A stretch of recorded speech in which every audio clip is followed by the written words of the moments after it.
last time, I will make the announcement that there are many books for sale over in the atrium room. I forget what you call it, but it's where we register. I think we'll have time to visit during the reception. I'm Paul Guerin. I'm a blues historian, one of the co-founders of Living Blues. Some of you might have seen a book hanging around over there by Ulrich Edelst called Blues Music in the 60s. This particular book helped channel the focus for this Living Blues panel. Janice and I, and considering David White's views on the same subject, thought that race, gender, and living blues was a good place to start. Race goes everywhere the blues goes these days. In fact, I think on the last panel when they were talking about furious juvenile scribblers, I wondered how many white people in the room are thinking, thank God I'm an exception. Was it all of us, or was it only 99% of us? Well, Ulrich Edelst claims to be writing an objective, racially objective study of what was going on with race in the blues in the 60s. He talks about his objectivity, but he says one of the great female blues pioneers was Janis Joplin. Surprise! How ubiquitous is race? Do you know Sue Foley, the white female guitar player who's been around quite a while? Just this morning, I got a note from Amazon saying, as someone who has purchased a book on Robert Johnson, you will probably be interested in this new book by Sue Foley. Actually, I'm not, but that's why we're having this panel. Let me say a few words about gender also. People who know my work know that I often write from a psychoanalytic and a surrealist perspective. Both fields have an unusual gender orientation. Surrealists are even accused of too often putting women on a pedestal, but it was also a field open to many women artists and poets. Likewise, psychoanalysis was similar. Freud had a big problem with women, but psychoanalysis was a field wide open to women, and there were many analysts like Karen Horney and Helene Deutsch and Frieda Fromm-Reichmann. Blues, to a far greater extent than surrealism or psychoanalysis, has been an equal opportunity employer for women. I'm not suggesting that women in blues weren't subject to sexism and gender bias, but I am saying the blues has welcomed women with open arms. They have even pioneered a new field, blues philanthropy. However, the same equal opportunity standard does not apply when it comes to blues journalism, making Amy Van Sinkle a rare bird indeed. Thus, Amy was a pioneer in the field of blues journalism and blues radio, precisely at the time that she thought she was getting the short end of the stick. But I think that's what pioneering is about. It gets lonely out there. And that's why we're proud and privileged to have Amy on this panel. Jim O'Neill literally needs no introduction to all of you, I'm sure. Scott Beretta was the editor of Living Blues after the magazine moved to Oxford, Mississippi. And he's had a lot of first-hand exposure to race and gender issues at the magazine. Mark Hamrick, like Scott, came all the way from Mississippi to join us today, and we're very grateful. Mark is the current publications manager for Living Blues, and we're very privileged to have someone who can speak on Living Blues in the present tense instead of in the past tense.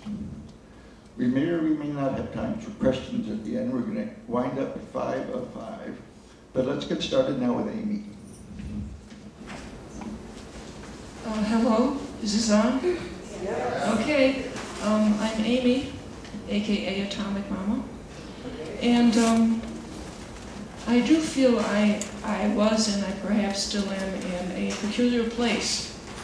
I am the wrong race and the wrong gender for having done what I did. I did what I did, which included starting up Living Blues because of what I heard on the radio in the 1960s. The British invasion swept through America. All these Brits were playing American blues. I was very naive about radio back then. I would write to radio stations, literally, little funny notes about, hey, I heard Eric Clapton to go out the back door, whatever. Why are you playing Eric Clapton when you can find the original by, say, Jimmy Reed? I know it can be found out there because I found it. I did not know at that time that radio was all about money. So I objected to that. That made no sense to me. So when the opportunity both to do radio and to start up Living Blues came along, I did both. I started playing what I considered authentic blues at Northwestern University and was on the editorial board of Living Blues magazine from the get-go. Another interesting aspect of my early blues orientation was that I worked for Bob Kester both at the Jazz Record Mart and at Delmar Records, and I'm the only fool in the world that worked for him twice. I love him dearly.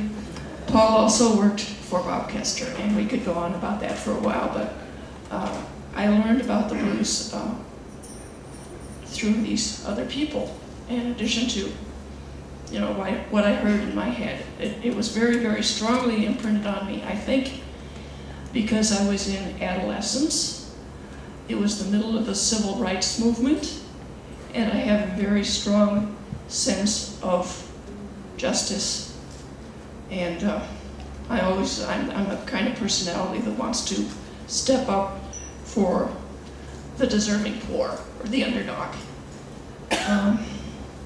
What I did for Living Blues was basically the physical operation for many, many years. I was the typesetter, I was the photographer, I was the paste-up person, I did the subscriptions, I ran the hand-operated subscription addressing machine, I developed negatives, I printed prints, I designed advertising, etc. I did this in my spare time because Living Blues did not make money either. So somebody had to pay the bills and I took the day jobs. It was grueling work. It was non-stop. I'd typeset in the morning, I'd go to my day job, which may or may not have been during the day. I worked a swing shift for a while. I'd come back, typeset some more, get up the next morning and do it again. Weekends were similar. We'd go out at night for all hours to listen to live blues, and I wrote when I could. When the magazine transferred to Ole Miss, I inadvertently gave my job away. I did not know this at the time. Jim and I needed a break because it had become unbearably stressful. I thought I could get my job back in a few months. That never happened. So I took a rather large personal toll doing Living Blues, but I'm proud now of what I did. But it took many years to get over being shamed by my own family for doing Living Blues. It was not a suitable occupation. But the music would not go away, so I went back to doing radio and I started writing again. I'm up in Alaska. Alaska is not a big blues state. They like it country and bluegrass. There's plenty of lip service blues, but I am continuing in my crusade. What that means to race and gender, I can't tell you. You'll have to decide for yourself. Well, thank you, Amy. We are going to collect some money for Amy's tombstone because we wanted to say she ran the addressograph. What a loathsome chore. Okay, Jim has a multimedia presentation for us, so let's switch to Jim. First of all, thanks to Amy for all that work, and if you want to see some of those hand-addressed magazines, some of them actually have her handwriting written to the subscribers, and some are with that stamped mimeograph machine for the address. We've got them for sale over at the entry. When we started Living Blues, as Amy said, a lot of our interest was, at least for Amy and me, it was inspired by the the rock bands who were covering blues, and we discovered where it had come from and wondered why had it been hidden from us. I felt like there was some conspiracy. You know, you could read about blues, maybe a paragraph in Rolling Stone or an article here and there in Downbeat or Sing Out, but there had blues was at that point 50 years past its first recording. There had never been a blues magazine in America. So we may have not have been the most qualified people to start the blues magazine or to write about it, but we loved it and thought other people needed to know about it. So that's how Living Blues got started. And in the first issue, Bruce Iglauer, who was one of the founding editors, wrote the editorial, I believe, that stated that we did not intend to define the blues. And of course, by the very nature of what we covered in the magazine, we did define what our take on the blues was. And we focused on African American blues, and it became more than just the roots of rock and roll. You know, that quickly, that's still the hook to get people into it. You know, Eric Clapton did this song, or the Rolling Stones did this song, and it came from this blues artist. But the actual story, the culture, the history, the biographies of the blues artists and their lives and their stories, that was what really got us. You know, it's what was the most intriguing part, and it still is to me. I can interview blues artists today, and I don't get tired of hearing the story about them moving from Mississippi to Chicago and all that. So it's an ongoing passion that we have. And our constituency, when we started the magazine, my idea that the primary constituency, and it was a pretty small one, was the black blues artists themselves. And I made sure that on our complimentary subscription list, B.B. King, Willie Dixon, Howlin' Wolf, Muddy Waters, they were all in it. They all got the magazine as long as we were publishing it. And people in the blues business too. We gave away a lot of magazines just so people would know what we were doing. And we felt that in view of the extensive coverage you could read about the Rolling Stones and different white blues acts, white blues rock acts, Janis Joplin had just been on the cover of Newsweek or Time, heralding the rebirth of the blues. We felt that not only did the artists deserve, the black artists deserve due consideration, but maybe extra consideration from us to make up for what wasn't being covered elsewhere. And so we maintained that focus through the years and just trying to dig deeper into the history and hopefully present it as well as we can, and try to tell in the artist's own words more often than not. And of course we got some reactions to that. A lot of readers said, we agree with your policy in general, but there's one exception. In our town, there's this band, and you put all those bands together, and you've got 200 bands, 200 white bands that were supposed to be covered because they're exceptions. And so we decided just the best thing to do is just to keep it focused, on the black musicians, so we'd get hate mail once in a while, and the most publicity we ever got was not about what we were doing to cover black musicians, but what we were doing that excluded white musicians. There was an article in the Chicago Tribune. That's the focus of the book, of the chapter in the book that Paul was just talking about, and a couple of others like that. So it's an issue, the issue of can white musicians play the blues. That wasn't something that was prevalent in Living Blues. I mean, we didn't ask that in interviews very often. I did, I think, when I first got started, just to see what people thought, but then it wasn't asked very often, and it only came up once in a while. But whenever it did, it created some kind of firestorm. I think we lost our first subscribers when we did the Surrealist issue.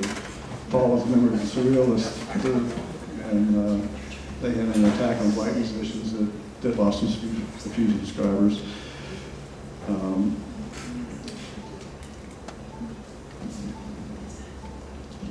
But like I said, we didn't focus on that issue a lot, and sometimes, I thought the main thing that we should do is just to continue to tell the stories of the African American musicians.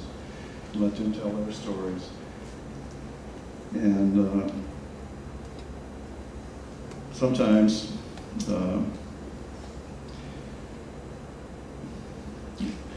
I think we should have done more to stir things up, but I didn't want to do it. You know, I didn't want to spend my time having to debate that issue every day, and it is a daily issue. I think about it every day because there's people still call about it one way or the other, and even though I'm not involved in producing the magazine anymore, you know, I get a call from a blues artist's wife who's just irate about it, and reactions among black musicians are very different.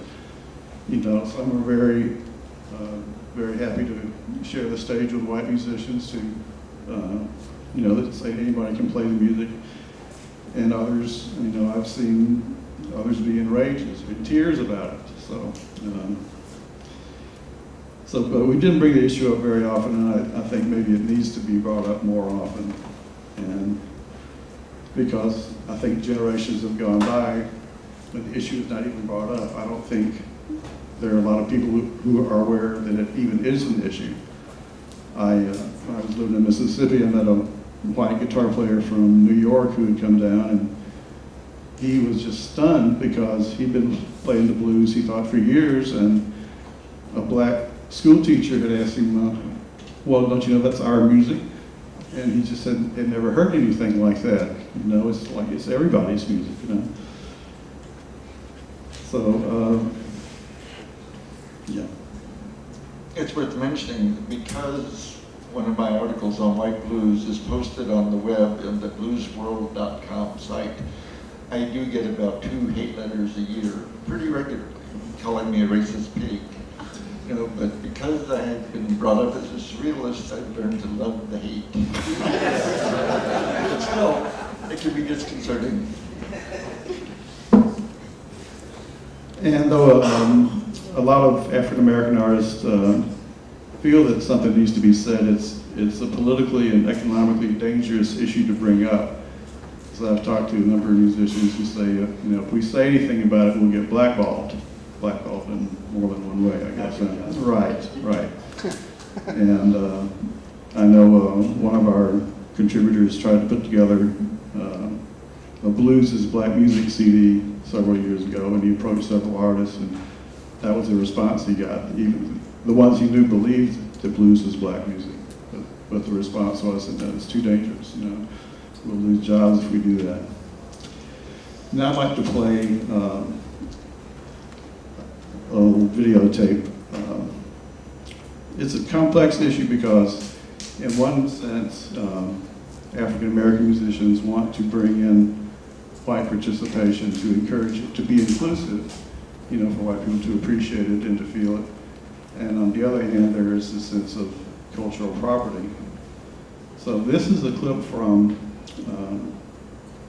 a documentary called Blues Story. It was filmed in 1998, but only aired in 2003, the year of the blues, but pretty much got overlooked because of the Scorsese series. But this is Rufus Thomas. This clip is what was actually in the documentary, this first one right here. Blues. Just because you are white man and you come home from your office, your white shirt, you know, the white collar, suit and everything, and you come home from work, take your key, but first you park your car, because you got yourself a big, nice car. You park your car in your 2-car garage. First thing you see is not the other car. Take your key, open your door. When that door is open, you look into your house, and there is nothing. No furniture. And you go to the kitchen, and you see nothing.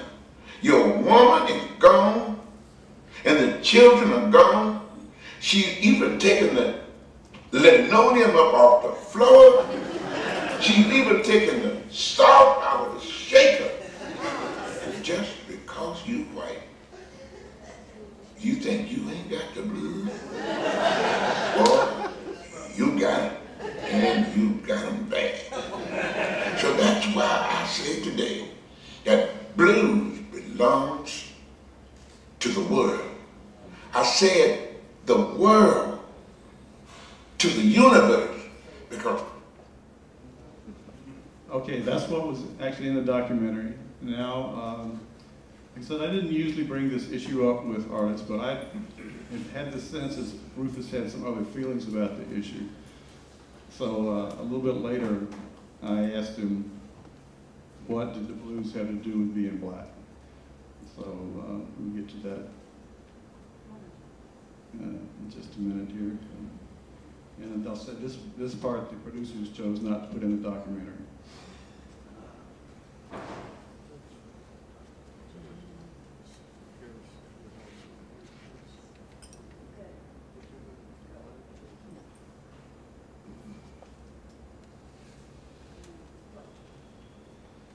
Had the blues like a black man. I hear like guitar players that's white and singers that are white playing and singing the blues. This is my feeling about that. Unless you have actually lived it, grew up with it, say like born with it, grew up with it, and more times than one died in the blues. And then you find somebody whose wife pick up a guitar and play what he's heard. See, the black man didn't play what he heard. He did not play what he heard. He played what he felt. And it came from deep down inside of the soul.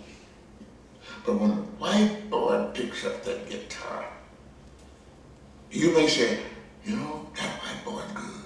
Yeah, he can really play that guitar. Good. But in my book, he ain't playing the blues, he's playing a lot of notes. Notes. When you play the blues, you don't run all up and down the strings of the neck of a guitar. Run up and play all them strings like that. Those are not blues. Blues are not sung like that, and they have no reason to be played like that. When you sing the blues, you don't sing it with a fast lip or a fast tongue. You sing the blues, you sing it the way you feel. But as I said, white boy play a lot of notes, but he ain't playing the blues. He playing what he heard, what he has learned, and he plays what he has heard. And believe me, that's the way that I feel about this situation. The white man and the blues. I don't like the white boy singing the blues at all. In my book, the soul is not there. White boy in my book can't sing the blues. I would rather listen to him play. Rather hear him play than to sing the blues. Rufus's version. What did you think about him hearing the Okay, I don't have any more to say after that.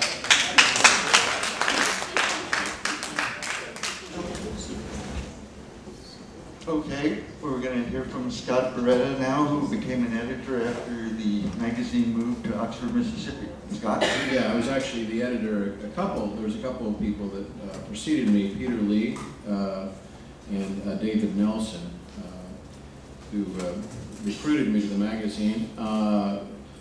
Jim mentioned the fact that a number of people were unaware of Living Blues' policy. In fact, I still run into people today that say, oh, I read your article in Blues Review magazine. I'm like, well, no, I don't write for that mag. You know, I'm glad they're reading magazines, or reading articles, but a lot of people don't think about it in sort of the scholarly or librarian way we do about it. I think that, but anyways, I want to say that, you know, I grew up in Virginia and was a blues fan. I started going out to bars when I was a teenager in D.C., you know, and buying records, but I really wasn't all that scholarly about the music.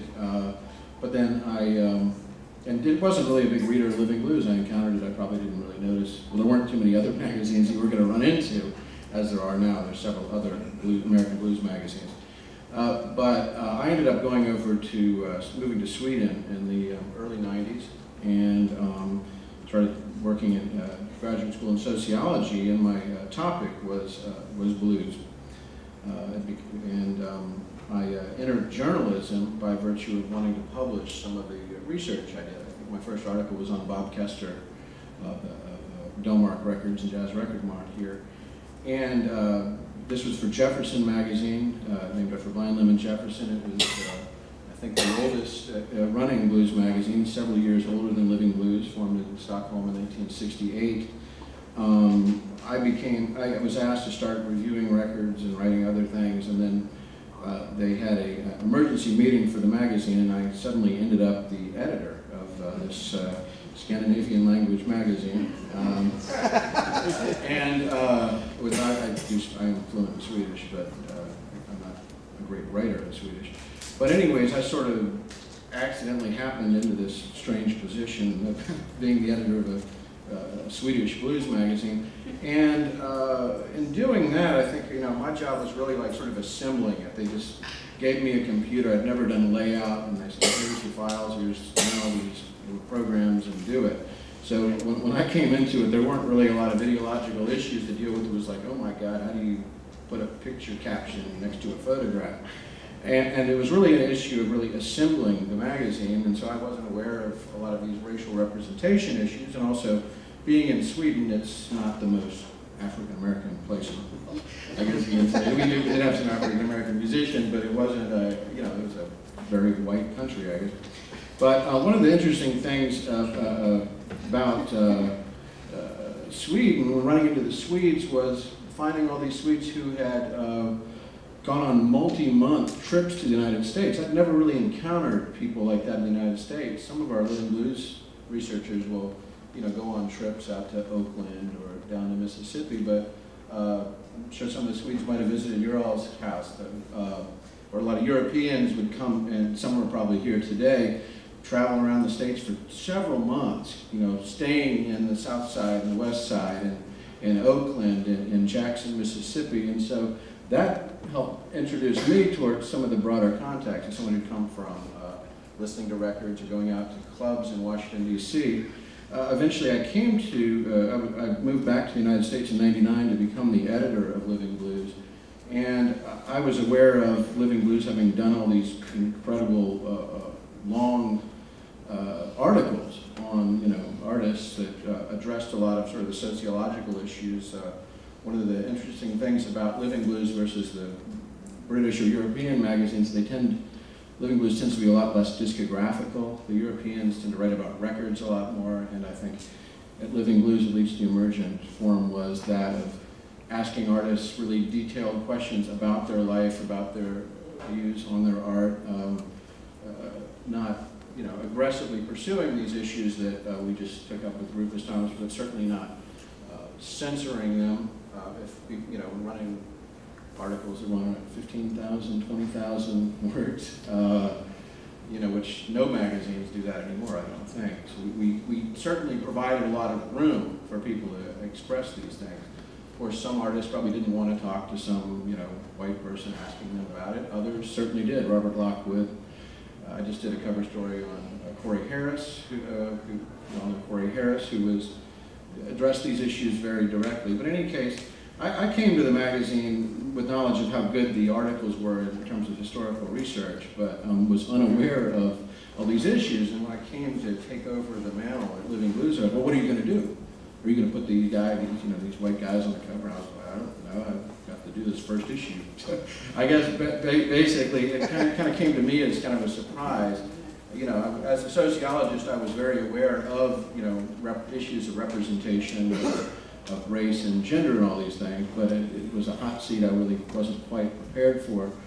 I guess my feelings on it is a lot of it is that our audience generally is interested in a lot of the older recordings, which are, the vast majority of which are done by African American artists. There simply weren't a whole lot of white artists back in so I have Jimmy Rogers, Harmonica Frank, a very small number of white artists who would be considered blues artists, I think up through the 70s. But I guess for my take, it was, less, I was aware of the ideological debate, but I was more interested in, these are the sorts of artists who I'm interested in, and also in Living Blues being the magazine of African American blues, I was very interested in putting together issues that concentrated on broader context.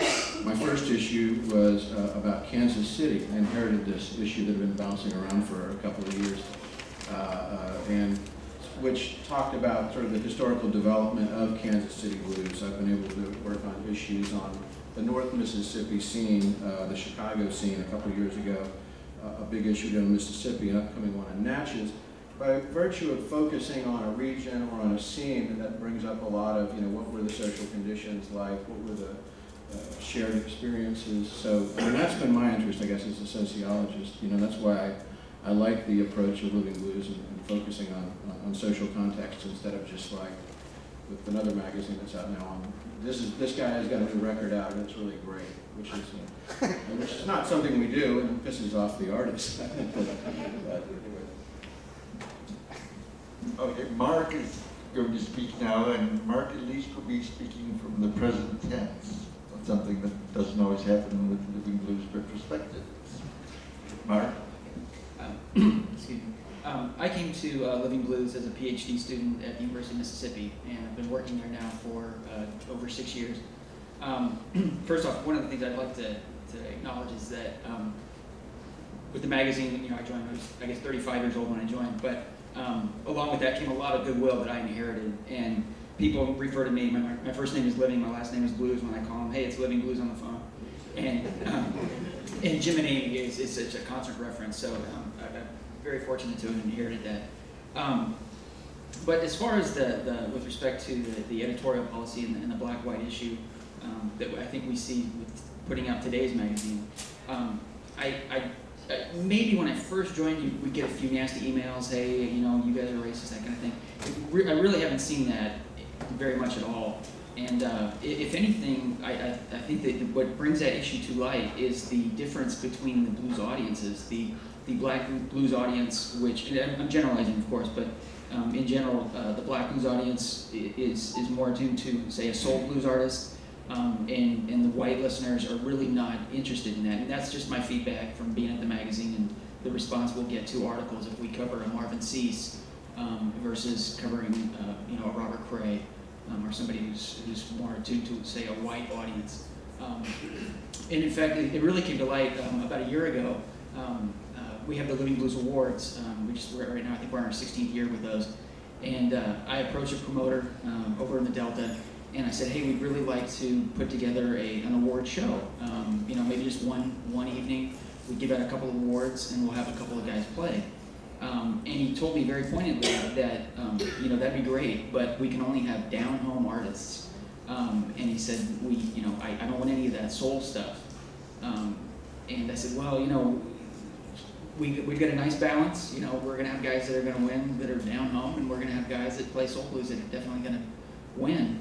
And he said, well, that's not going to bring the audience that we need. So it's a very, for a magazine that struggles like we do, it really becomes kind of a commercial element. There's a commercial element to it all. And it's how do we best serve our audience? How do we best serve the legacy? Which is both good and bad.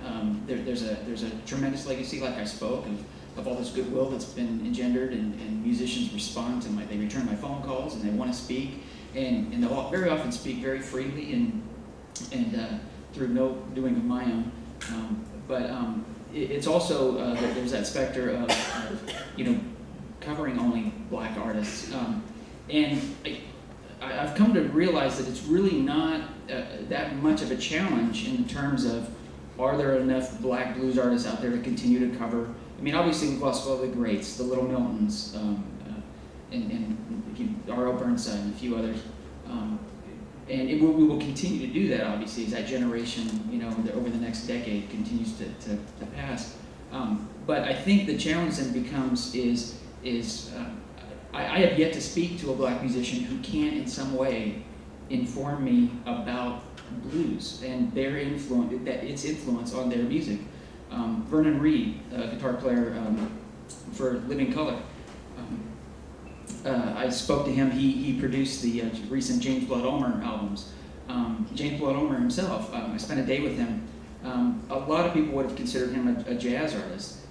He was able to speak about blues in a way that it was just so fundamentally deep and emotional that I think that the opportunities are there to really just continue that discussion, that dialogue with black blues artists. We recently did a Birmingham, Alabama issue, and really the thought was we weren't, Birmingham has never really been recognized for having a deep tradition. Certainly the geeks and the scholars will know about it, but the popular culture, I think, doesn't really consider Birmingham in a blues discussion. And we knew, we said, if you've got a black population that's that large, certainly there's got to be a blues scene and a blues culture that's there. And of course, we went there, we found it, and we'll do the same thing in Atlanta, Cincinnati, and the magazine has done that. I'm not saying this is brand new. The magazine did the Kentucky issue, and they've continued to do that. But again, the issue of race, I think it's pretty well accepted at this point that that's what the magazine does, and people either buy it or they don't. And it just becomes a challenge for us as readers or as writers to just continue to seek it out and see where we can find it. Great, thank you.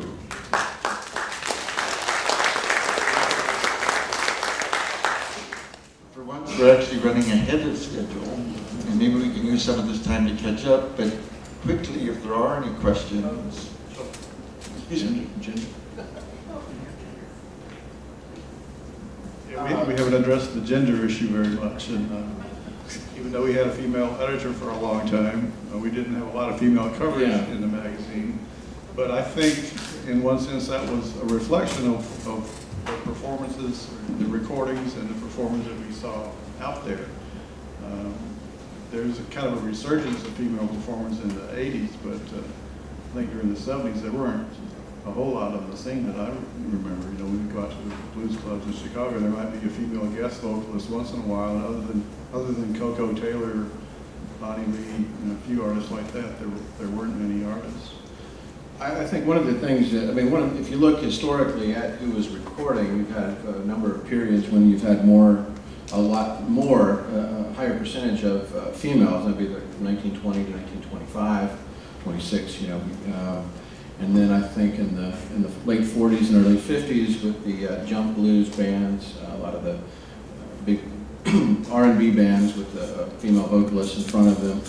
And then later in the 60s with soul music, you see a lot of women. I think one of the things that's happened more recently in the blues scene is, I guess in very practical terms, you go to a blues festival nowadays, the larger municipal blues festivals, you see a lot of artists who were formerly defined as soul musicians. Solomon Burke, look at someone, Betty Levette, Irma Thomas, there's another one, magazine. But that's one of the directions in which we've moved as soul music has become increasingly, I don't want to get into decide what is soul music blues. For practical purposes, it is, if you measure it by who is being issued on soul, on blues labels, who is appearing at things called blues festivals. And I think the magazine has moved more into documenting, David? I think, in this case, race and gender come together. The readership of Living Blues, I think, is safe to say, is not really white. All right? Yeah. I think it's safe to say.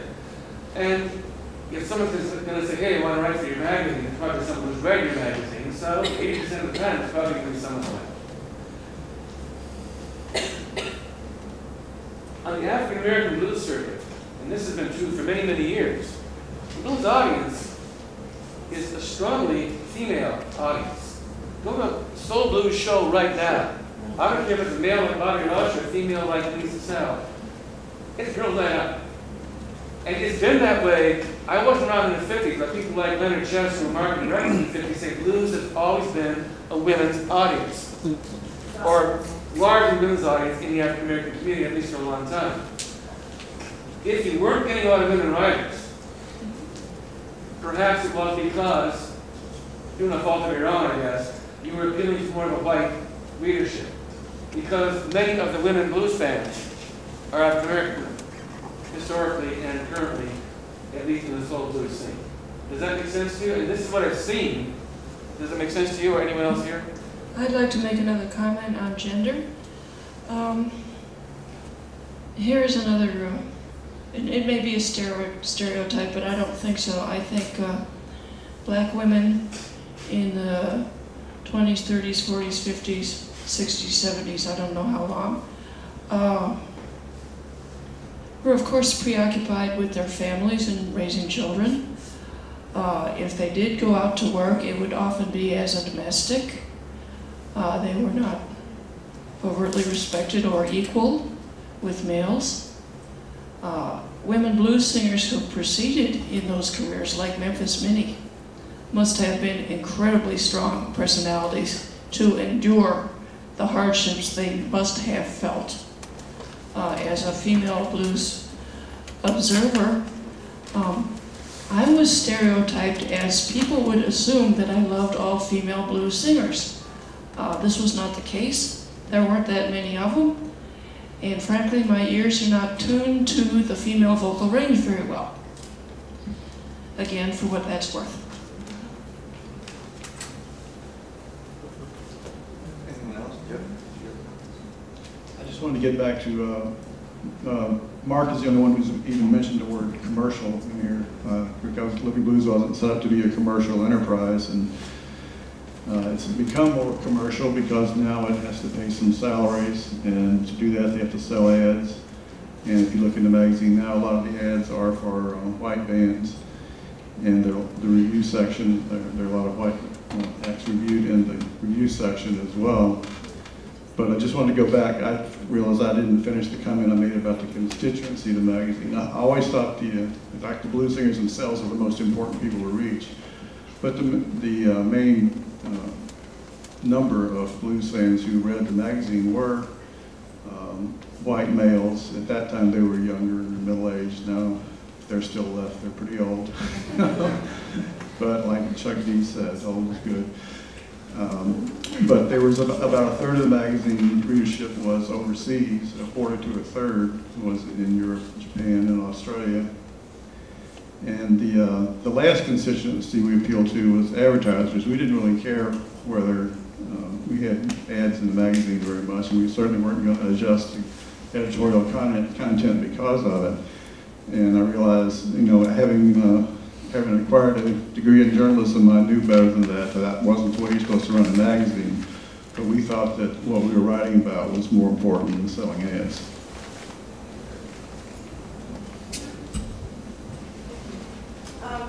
This is actually a comment, I think, more than a question.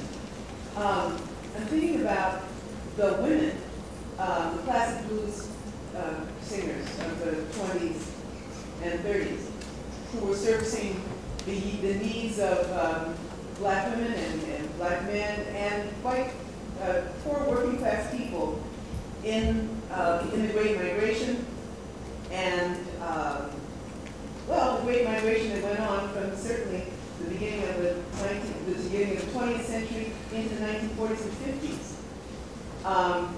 In the 20s, these women were hot. As I understood, that classic blues of those women really started the recording industry. And I'm thinking that many of those women were writing very edgy lyrics. They were writing lyrics that were really autonomous and with an attitude. And that was not very much appreciated into the 1930s and 40s. And actually, that attitude still exists. Those women still write, but today they rap. And I'm wondering whether our definitions of what the tradition is and how it moves might need to be a little wider. I've been living in California. I'm so sorry, y'all. I've been living in California, but they delight in I live in Southern California. They delight in calling that the Southland. I do not find that cute. But and in many ways, it is. There's a lot of, even though Brother Chuck D made some extraordinary points today, amazing points.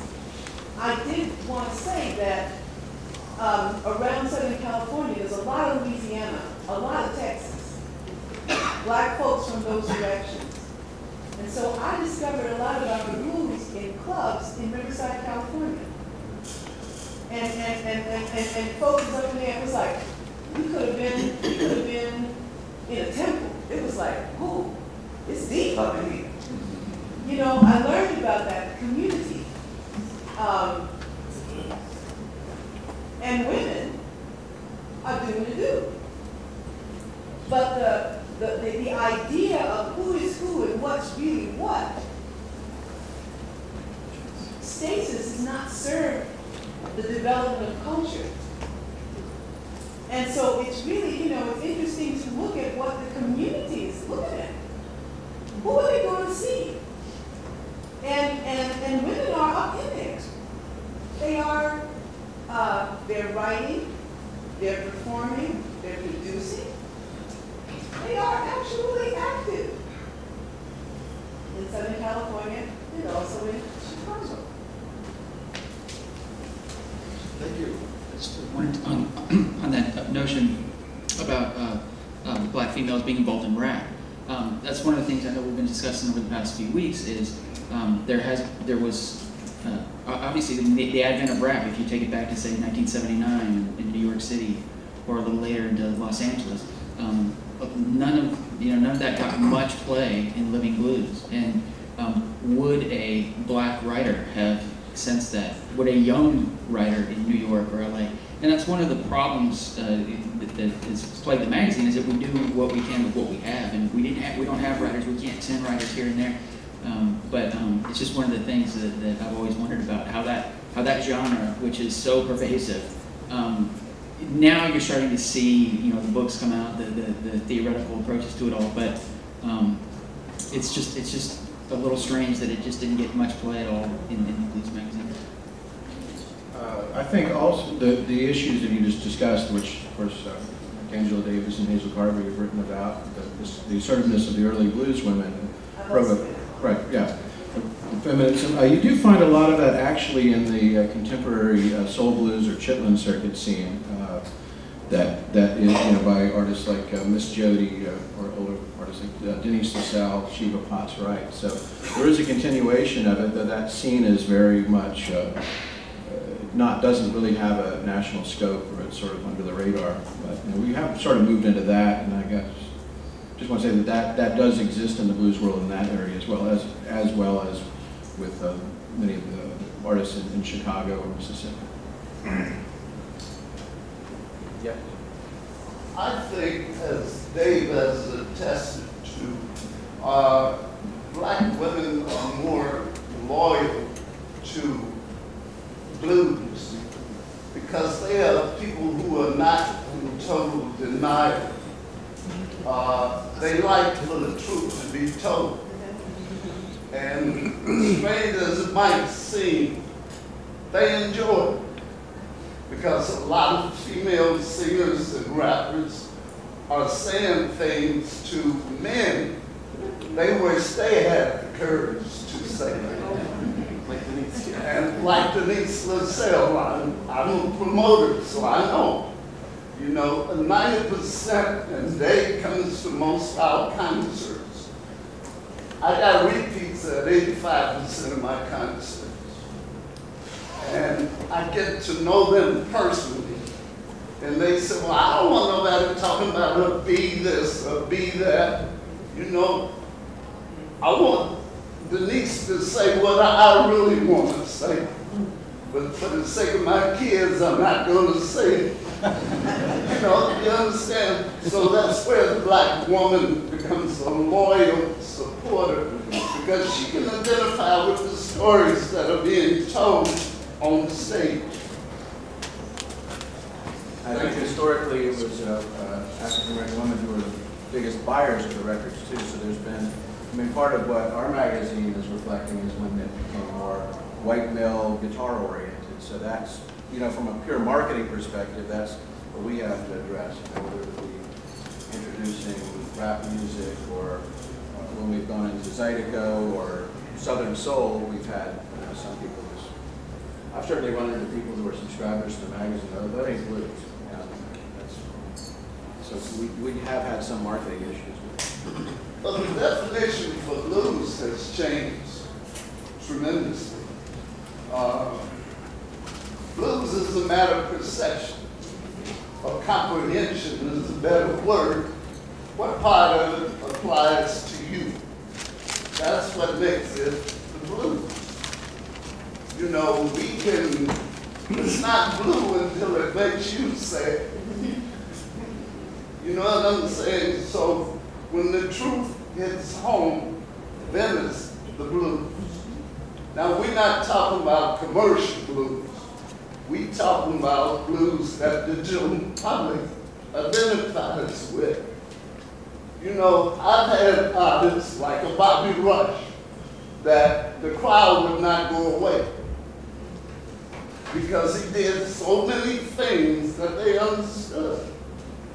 You know, so it's the connection between the fan and the artist that makes it blues.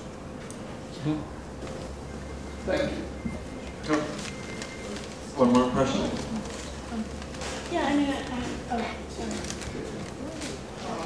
My only thing about that is that if I think about something like two issues. One is black women blues.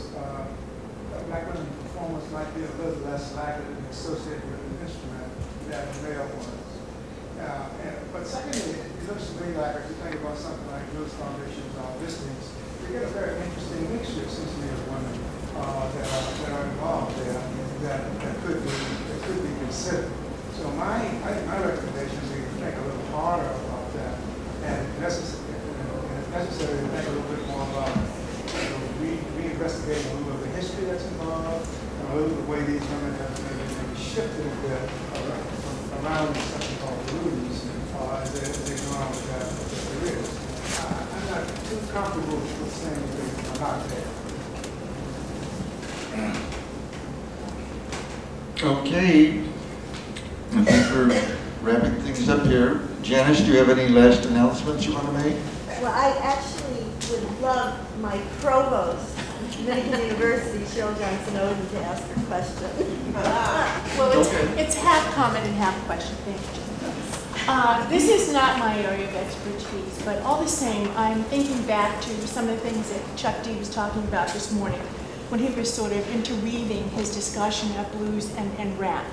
And one of the things that he said that this gentleman here was also echoing was the whole notion of both of these genres sort of being almost divided in a way that said, this is the classic tradition, this is the beginning, the authentic tradition, and then there's this other tradition layered on top of it that's more commercialized. And the reason I'm raising that is because I'm thinking that also one of the things that was raised this morning was the notion of the porosity, how porous the blues and jazz are. And for that matter, some people argue that there is a lot of porosity between the blues and gospel music. So that, you know, when you talk about black women and their participation in the blues tradition, you know, I don't know, I mean, sometimes when I listen to some of the things that say that Betty Carter sang, or some of the things that Nina Simone even sang, you know, even though they both became, you know, commercial artists, there was certainly an element in there that is clearly the blues tradition. And even when you think about an early Aretha Franklin, you know, before she sort of, you know, crosses another border, there is this influence of blues. And so the porosity between, you know, gospel music, between, you know, the blues tradition, whether it's the classic blues tradition or more commercialized blues tradition, or you know, jazz singers, you know, not to mention, of course, the people that that some of you alluded to, like, you know, Billie Holiday or, you know, or others. So, you know, I just want to urge us, and I also want to know what you think about what I said, but I also want to urge us not to be too insular in our discussion about, you know, the role that women have played in the blues and how the blues have influenced these other ways. I think we did say it was an ideological view that we had, but within the blues world, I think that there has been an expansion of how blues is interpreted. I think when the magazine was founded, there was much more of a concentration on the sort of the country blues or sort of the Chicago-style urban blues. But I think that, you know, over the years there has been an expansion of who we're interpreting as blues singers. Like I said, going into soul and soul blues, to a certain degree jazz that was, I think, largely excluded from the magazine in earlier years. Would that be the case? Yeah, we very rarely cover jazz, which is an area of blues that could be covered, you know, we just never did delve into that too much. But when the blues started, if you looked into blues discographies and the other blues magazines and blues books that were being written, artists like Bobby Bland, Little Milton, Little Esther Phillips, Lattimore, Ted Taylor, none of those were considered blues artists. I mean, not even Little Milton and Bobby Bland. They're not listed in the blues discography. So we did try to break that line, and that was partly an appeal to black readership, but also just because we thought that was part of the blues scene that should be covered. I think Chicago Bo, you have a question? Yeah, I was thinking a bit about race and gender, and you know, I've been looking at Living Blues magazine for a number of years, on and off, and we used to trade ads back at some point, and that was very good because I certainly like a lot of the direction that Living Blues is going in. But as the five of you sit there, founders and editors of the magazine, I still think there's something painfully missing from the Living Blues picture. I mean, we've been around white folks for 400 years. But none of us can get a degree that states, here's a degree in being around white folks for 400 years. Even if we certified it ourselves. But white folks can go and be around black folks and go and immerse yourselves in, you know, in various ghettos and social situations and have an occasional dalliance here and there and emerge with a PhD. I have studied the Negro. So, it's not a question, it's a statement. Very true one. So, in what you project, you know, was in Living Blues, and I had to tell you, as I said before, most people living in the blues don't play a note of music. In this Living Blues sphere of thinking that you all are in, is there room for black women writers other than one? I would respond to that. Is there room? There is room. Where are you? Come forward.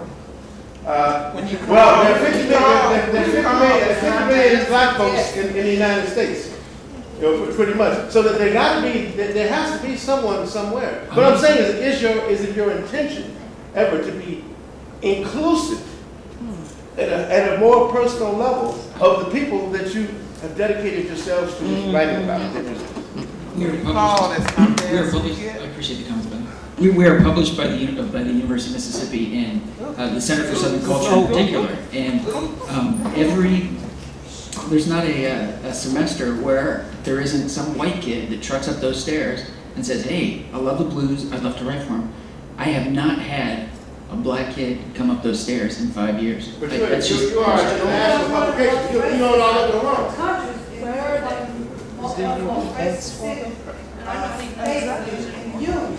And I don't know, Mississippi holds some horrible memories for me.